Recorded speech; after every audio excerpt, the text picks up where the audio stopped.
So the first one, the E and I preference pair. This is where we focus our attention and get our energy.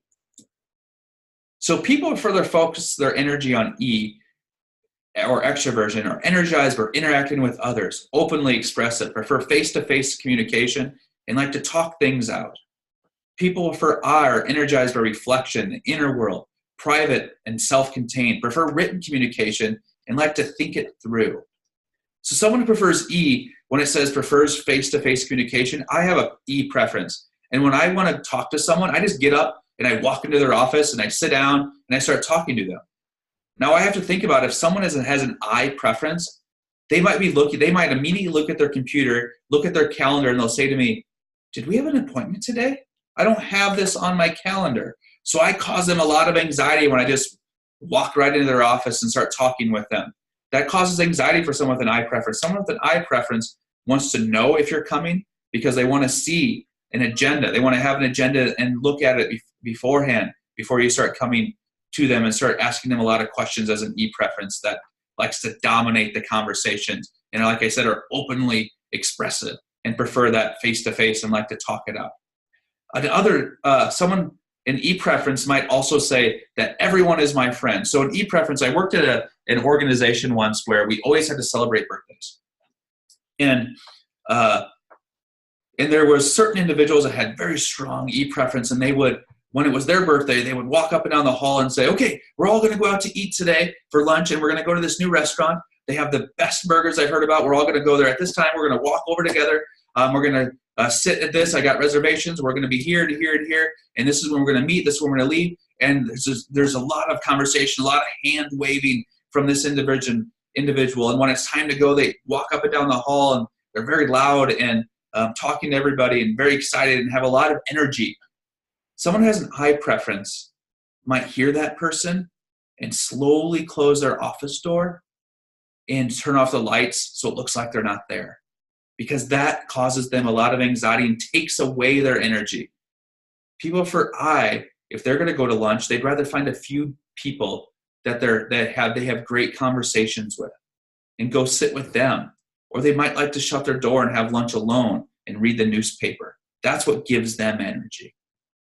So we have to think about, especially in the workplace or especially in organizations or working with the community, that there's two different types of people when it comes to where they focus and get their energy. If you get your energy as an I preference, it's important to let people know that when you're going into meetings, I'd like to see an agenda. I want to see an agenda ahead of time. I want to have interaction within the meeting space and meeting rooms that allows for me to participate, that doesn't just let the E preference, who if there is a question asked, they act on it right away and they answer the questions. And someone with an I preference has to sit there and listen, and they have lots of great ideas too, but unless it's structured in a way for an I preference to think about it first and then act on it, it's going to be difficult for them to act. And then the E preference, their automatically judgment is that person doesn't want to participate. That person is standoffish. That person doesn't want to do this, doesn't want to do that because they don't participate or don't go to lunch with me. And that's not at all true. It's how you interact and how you work with individuals with the difference between E and I preference. So a little bit more. People prefer E, direct their attention to the outer world and derive energy from interactions and activities. People prefer I, direct their attention to the inner world and are energized by reflection, experiences, and ideas.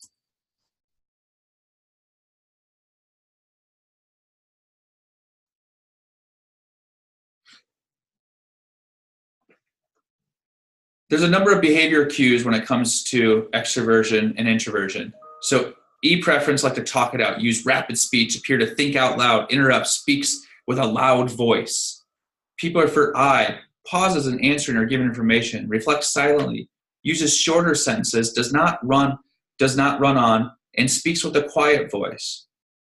People prefer I are usually not okay with small talk. Small talk drives them crazy.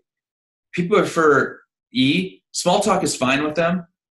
A lot of times they're not listening anyway because they're waiting to jump in to say, oh, yeah, I had that happen to me. And they're waiting. And usually when the people are talking with people, in their brain, they're They're thinking about what their next comment's going to be or what their next story is going to be. And like it says there, they're okay with interruptions. People for I, interruptions are rude. Usually people that have an I preference thing, interrupting me is very rude. And again, these are all really good things to think about. There's a few activities in here. These are activities that if we were in a group, I would do. So that's why I'm skipping through some of the activities pieces here, because we're not in a group. So you can look at them, but and think about them. But I'm skipping over them because we're not in a group to talk through this together. So what I want, a few really good keywords associated with each of them is, so an E preference, action, outward, people, interaction, many, expressive, do, think, do. For the I preference, reflection, inward, privacy, concentration, few, quiet, think, do, think. That last statement is really good. Description of the E and I preference. So someone with an E preference, the do, think, do. They do something, they think about it, was that the right thing to do? Then they do it again. And then I preference, think, do, think. They like to think about it first, then act on it and do something, and then think again. So there's more internal reflection on that. So what I want you to do is, on a piece of paper, self-estimate what you think. Do you think you have an E preference or an I preference? So the next preference pair is sensing and intuition. This is the way we take in information and the kind of information we like and trust. S and N, sensing or intuition. Sensing is grounded in present reality. S preference focus on what is and observable through the five senses. They take note and remember details and prefer factual and sequential information. Someone prefers N, or intuition, focus on the future and possibilities, find patterns and meanings in information, are abstract and imaginative, prefer information to be relevant to the big picture.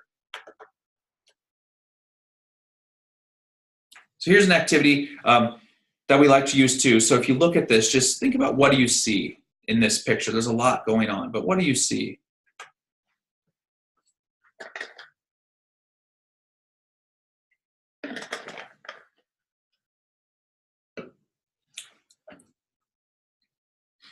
So people would prefer sensing when we would ask them what do they see. Usually someone who prefers sensing will say, I see blue circles. I see a cat or a mountain lion. I see a watering can. I see an angel. People prefer N, or intuition. What they will talk about are the big picture and insights. They will say, they'll start developing a story about this picture and start really talking about not the actual animals, but what the animals are doing and why they're up in the tree and what's this world. And they'll start building on this picture.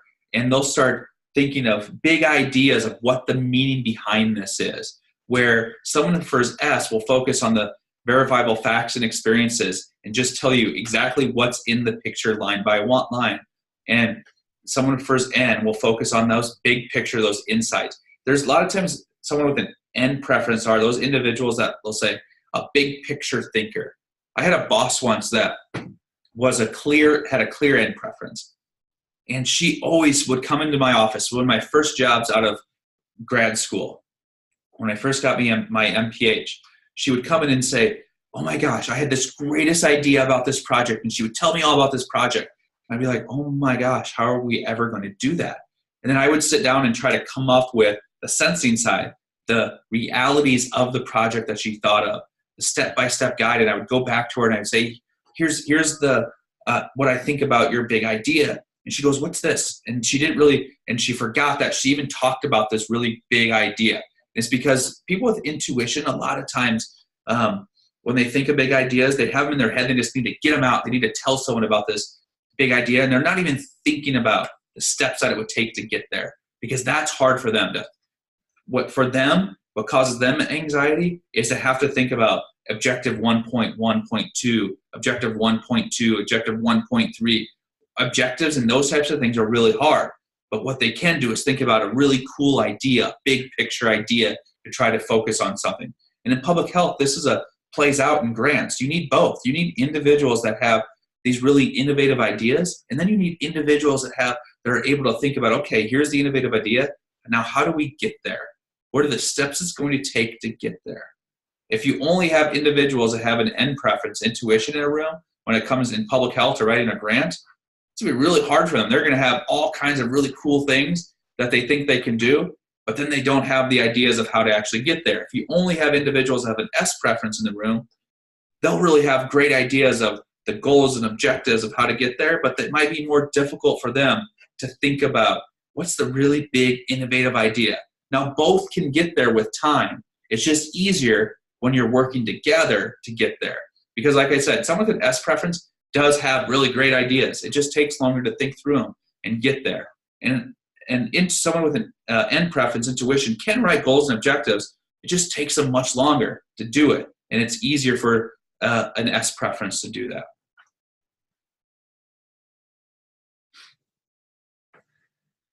So people for S ask for step-by-step information, ask what and how questions, uses precise descriptions, and focus on practical applications.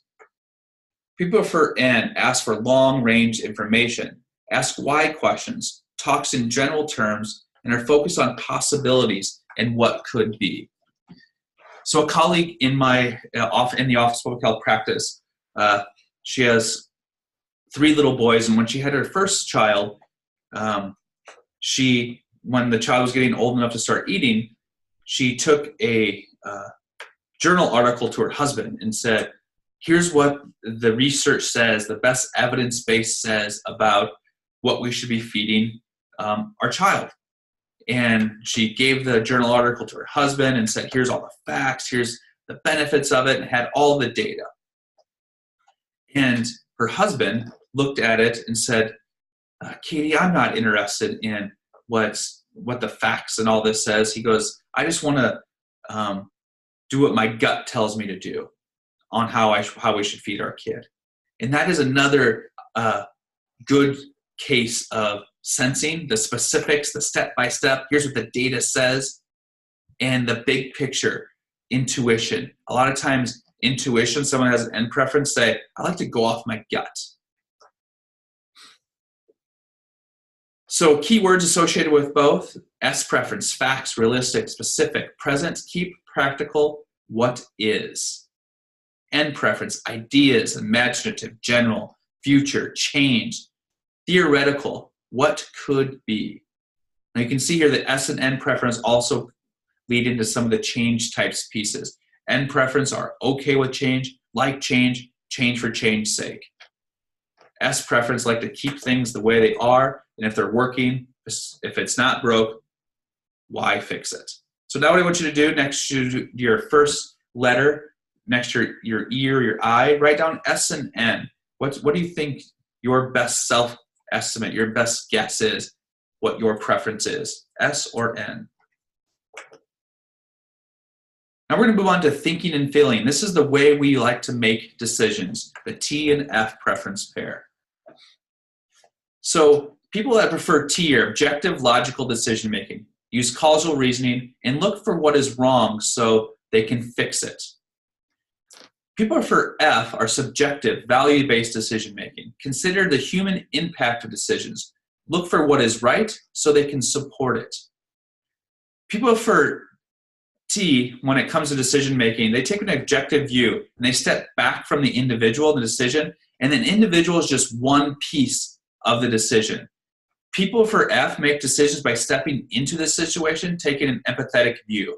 So they'll step in and the individual is the decision. So they're thinking about decisions on human impact. And T preference are thinking about the human impact is one piece of the decision, but it's not the only piece.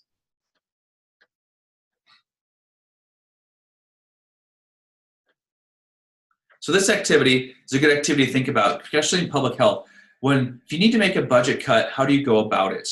So in public health, there's all the time we have to think about budget cuts. So someone with a thinking or a T preference, when they think about budget cuts, they're usually going to be, as it says, they're going to look objectively and logical about it.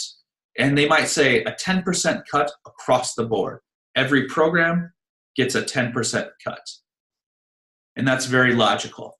Someone with an F preference, when they think about budget cuts, they're going to think individually about each of the different programs, and they might think about the individuals and say, you know what, Mary just got here, and she just started this program, and we just can't cut it. We just can't cut this program and cut it by 10% because that's going to impact Mary.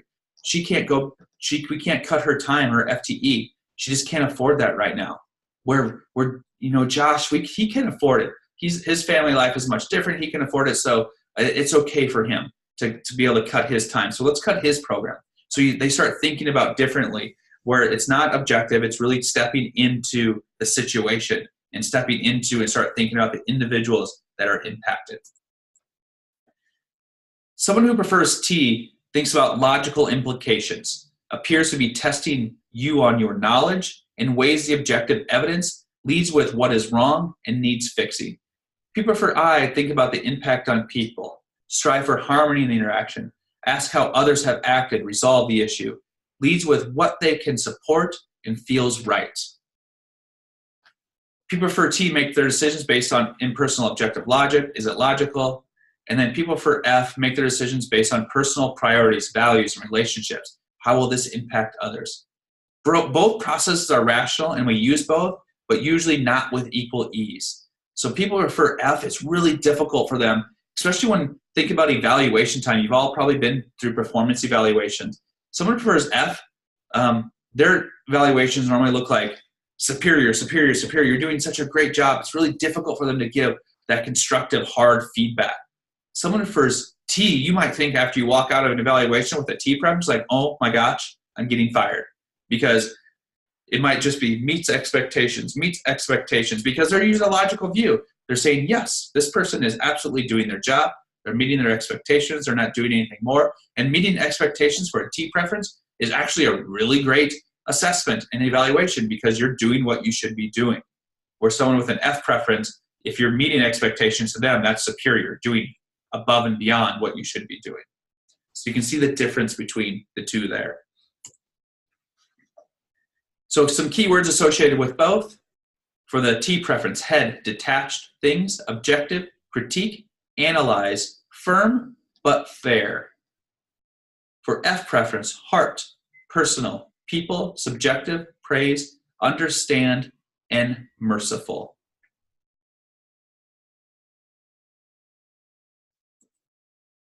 The last preference pair is judging or perceiving. This is how we organize our